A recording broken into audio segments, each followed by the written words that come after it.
Okay, alright. Update po tayo sa update for today up, guys. Ito naman tayo, guys. Si Alden Richard po ay nadisgrasya sa kanyang bagong bike.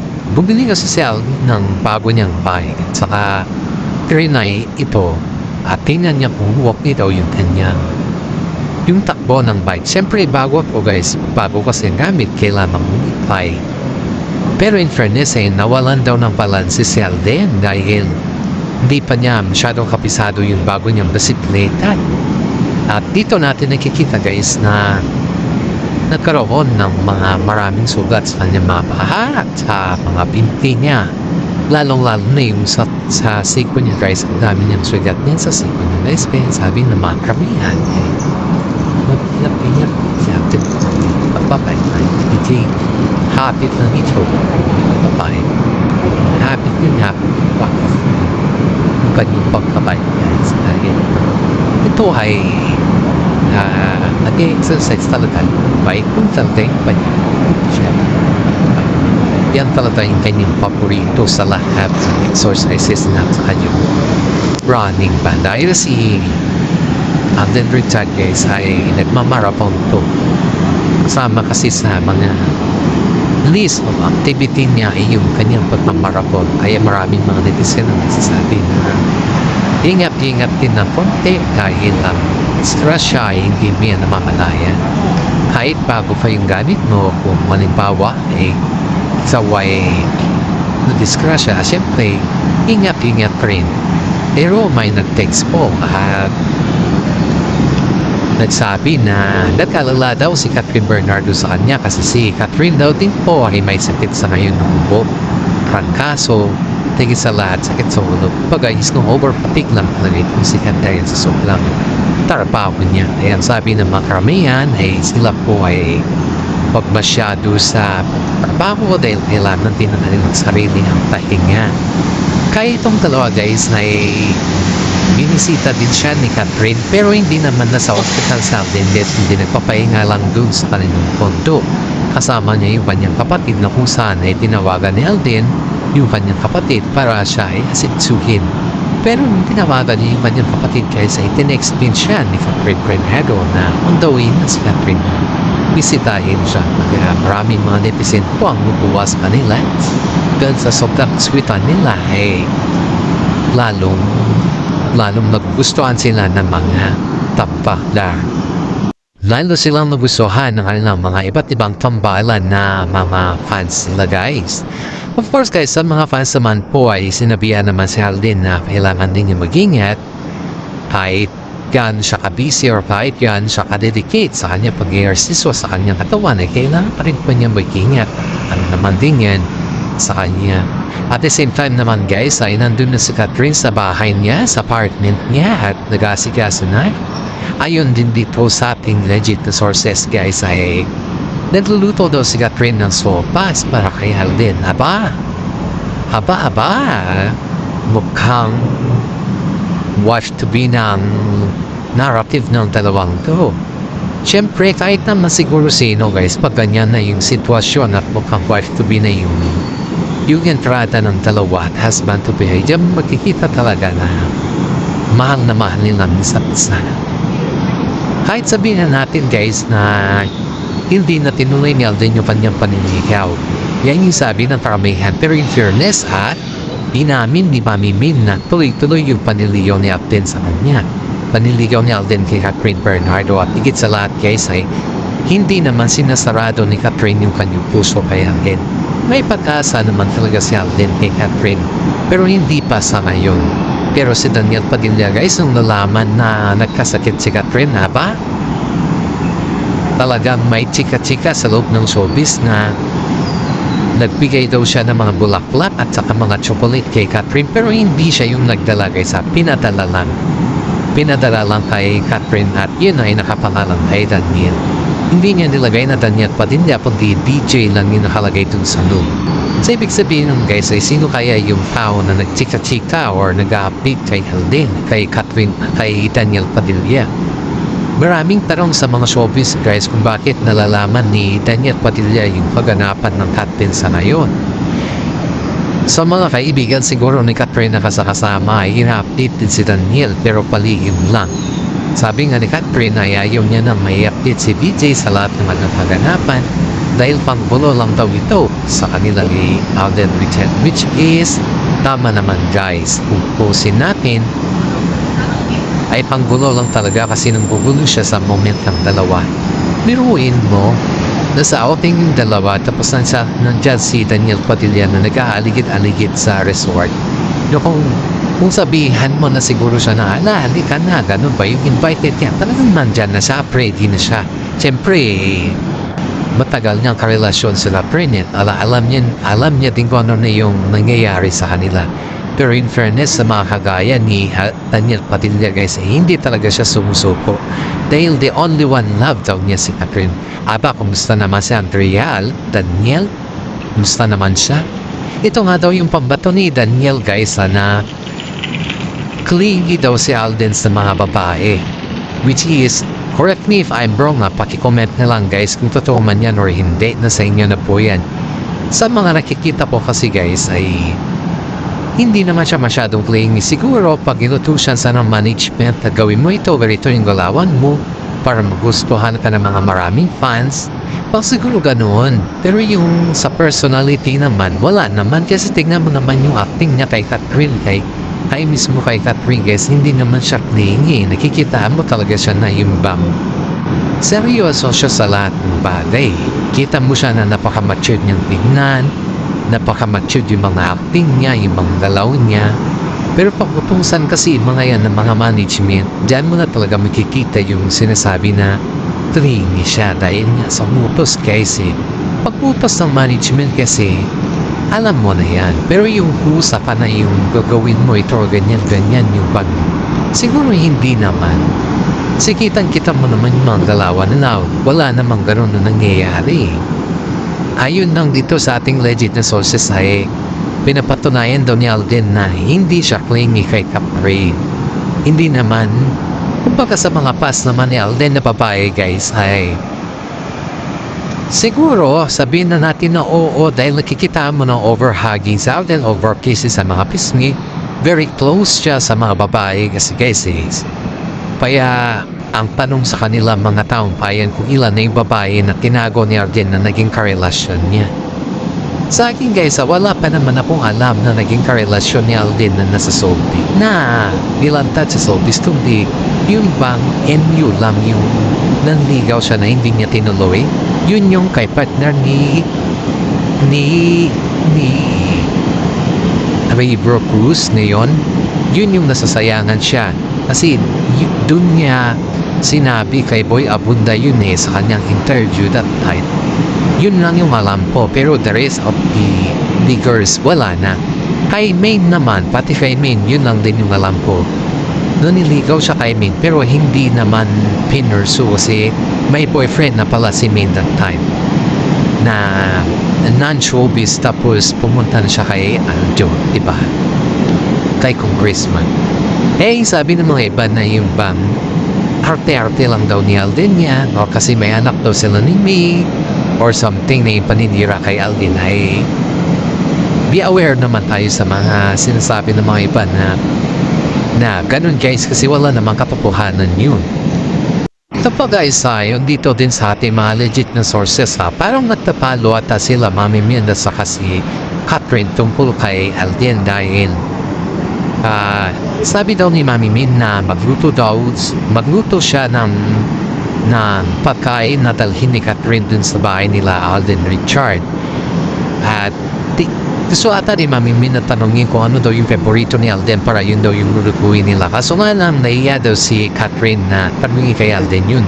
Kasi nga, siyempre, pag tatanungin pa, maiya din yung tao na sumunod dun. Kaya sabi daw ni Catherine kay Mami Min na magluto ka na lang yung mga ordinary na yung kinakain na pinapakain natin sa kanya dito para hindi naman halata na magluluto tayo or magluluto ka na talagang doon. Siyempre guys, itong si Mami Min parang medyo may tampo at kay Catherine kasi hindi daw niya kayang hitik si Alden lalo't may sakit si Alden.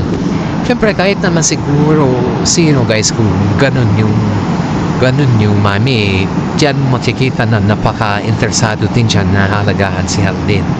Every time kasi na may mga eksena kay Alden Richard guys ay nakikita nyo talaga na pabor si Alden sa kanya at nakikita din ni Catherine Bernardo na botong-boto sa kanya din. Hindi lang naman dyan guys kundi makikita kasi na napakabait ni Alden sa kanya. Maraming mga fans po ang nagsasabi na napakaswerte ni Alden Richard kay Mami Min bilang isang tiyanan dahil pinagluluto ito ng pagkain kahit may sakit man siya, namibisita man siya, or so whatever man activities. Kaya nga po sabi nila na kasal na lang ikulang sa kanila. At ito pa guys maraming mga fans pa ang napumpara kay Daniel Padilla at kay Alden Richard sa ngayon dahil diba nung may time na bumisita si Alden, si Daniel Padilla sa kanilang bahay, feeling bisita daw kasi ito. Kumbaga hindi siya yung tao na kagaya ni Alden Richard na nasa kusina, sumaybay, or baga is nakikihalubilo sa pagluluto, tumutulong in short. Pero itong si Daniel Padilla guys ay hindi mo daw sa makitaan ng ganon. Halos nakukulan, halos naghintay lang manwiwi. Or halos ano na yung mga ibiyang ko gagawin mamaya. Ganon, hindi dating na pagkain, gusto niya yung naasikaso siya. Yun yung point dito guys na sabi nga ni Catherine Bernardo ay magkaiba sila. Dahil si Alden guys ay nasa kusina siya pag may ginagawa naman sa mga. Nandyan naman si Alden Richard sa kusina na kasama nila. Yan daw yung pagkaibahan ng dalawa guys dahil si Daniel Padilla gusto niya ay asikasuhin or yung gusto niya nasusurban sa samantala si Alden ay hindi siya ganun. Kaya sabi ng mga fans na sobrang layo ng ng ugali ng dalawa dahil pinapakita talaga ni Daniel Padilla yung katamaran niya sa bahay nila Catherine. Sabi pa nga daw niya kay Catherine na hindi, parang nakukulangan siya sa mga luto ni Catherine kasi hindi daw marunong magluto si Catherine at parang nakakatipid din lang si Catherine sa luto ng kanyang mami. Kumbaga is hindi talaga marunong mag-asikaso si Catherine sa kanya. Pero in fairness guys, sino ba naman si Daniel para asikasuhin ni Catherine, di ba? Parehas lang naman sila pagod sa trabaho eh. Siyempre kapag kailangan mong kumain at kailangan mo din na magpahinga, kung gusto mo kumain, tumawag ka na lang, mag-online ka kesa yung utusan mo pa yung tao na magluto para sa'yo. Kung talagang maraming oras, magluluto ka. Pero pag yung wala namang oras pa, siyempre alam mo na, parehas kayong trabaho eh. Pero itong si Daniel Padilla guys, talagang umaasa lang kay Catherine. Nung nasa apartment sila na nagli-live-in guys, kasi nandun daw si Daniel sa apartment nila dun nakatira guys. Ito ayon dito sa ating legit resources. Kinatawagan daw si Catherine dun para magluto ata. Siyempre pagod si Catherine sa taping, dami na yung ginagawa. Ang dami din niyang mga endorsement na ginagawa, halos busy yung tao. Sa palagay na lang din natin na walang oras si Catherine na para galit daw ito at parang nag-demand pa ata na lalabas siya kasama yung kanyang mga barkada. Yan daw yung ugali ni Daniel guys na ayaw ni Catherine sa kanya na yung bang magde-demand siya pag hindi daw nagawa ni Catherine, parang pinapalabas days, lalabas siya na kasama yung mga barkada. Siguro alam mo na yun yung mabarkada kasi si Daniel guys gusto niya kasi yung alis mga nakikita niya is magiging barkada niya. Ganun yung style niya, hindi siya yung tao na kung ano lang yung kanyang barkada, yun na. Pero kasi is pakiramdam mo sa kanya is napaka-special niya ba? Parang tinuturing niya yung sarili niya yung special. Lalo na yung pagkahasikaso. Yun yung si Daniel Padilla kay Catherine. Pero kay Alden guys hindi mo daw ito nakikita na special yung nagiging bisibisitahan pa. Wala daw ganun kasi si Alden is kung nakita niyang busy si Catherine sa kusina, pag mamaya bisita si Catherine na hindi na masikaso ni Catherine, nandyan si Alden Richard na siya na yung masikaso, siya na yung nag-aalaga or siya na yung nag-alalay kay Catherine. Pero in fairness, wala kang makikita or wala kang maririnig kay Alden Richard na mag-demand na about sa luto. Kundi, kung may oras sa Alden talaga, siya pa yung nagluluto kay Catherine at binibigay niyo. Hindi siya kasi yung tao na kagaya ni Daniel Padilla na demanding, guys. Ngayon guys, narinig ni Alden Richard na may dala si Catherine at sa kapuan guys. Sobrang happy niya kasi na kahit maliit na bagay yun ay marunong si Alden Richard na mag-appreciate sa kung ano naman yung kaya nibigay ni Catherine sa kanya, yung mga oras, pagluto, pagkain, pag-asikaso. Ina-appreciate niya talaga yung guys talagang kumbaga is napakaswerte niya, nagpapasalamat siya dahil kahit papaano ay nagawan pa rin ni Catherine siya na asikasuhin, alagaan, at higit sa lahat ay mabusog siya or alagahan sa mga pagkain ka. Kahit papaano guys, is nagpapasalamat pa rin si Alden Richard dun kay Catherine. Pero in fairness dahil sa pasasalamat ni guys, naiiya na daw si Alden sa mami niya, mami ni Catherine, dahil pati si mami Min ay nag-aalaga pa rin kay Alden Richard. In fairness, hindi naman sa yung naghahanap sa Alden ng simpatya sa pamilya ng Bernardo. Hindi daw ganun guys, hindi talagang pusang loob naman ng mga pamilya Bernardo yung lang ginagawa. Dahil sa Alden na may tinuturing na nila pamilya. At the same time naman guys, mabait naman sa Alden kay Catherine. Very trusted naman na tao yan kay Catherine. Yan yung nagustuhan ng mga pamilya nila, Alden sa kanila guys, kay Catherine din dahil alam nila yung bang alam nila kung paano naman alagaan si Alden kasi yung mga pag-aalaga naman ni Alden sa kanila ay binabalik lang naman nila. Not in paying for money guys pero in paying for it. Hindi daw humingi sa Alden ng yung ibalik yung pag-alaga niya kay Catherine, kundi nagpupusang love yung mga Bernardo family na gawin yun kay Alden. In fairness sobrang closeness ng pamilyang ito at sobrang din yung trusted nila sa isa't isa dahil sobra yung pag-alaga ng mga pamilya nila sa kanila. At dito natin mapapatunayan guys na hindi lamang sa pananaw ng yung kasobrahan pa, kundi yung sa loob-looban nila ay may mga naitago sila magagandang kaputihan para sa kanila. In fairness,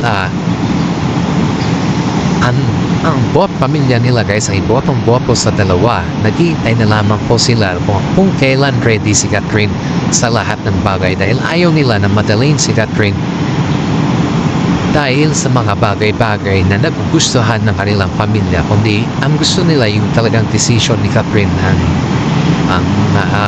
yung talagang decision niya yung susundin nila, hindi yung decision ng kanilang both parents or yung mga kaibigan nila dahil dito guys ay sila naman dalawa yung magkarelasyon.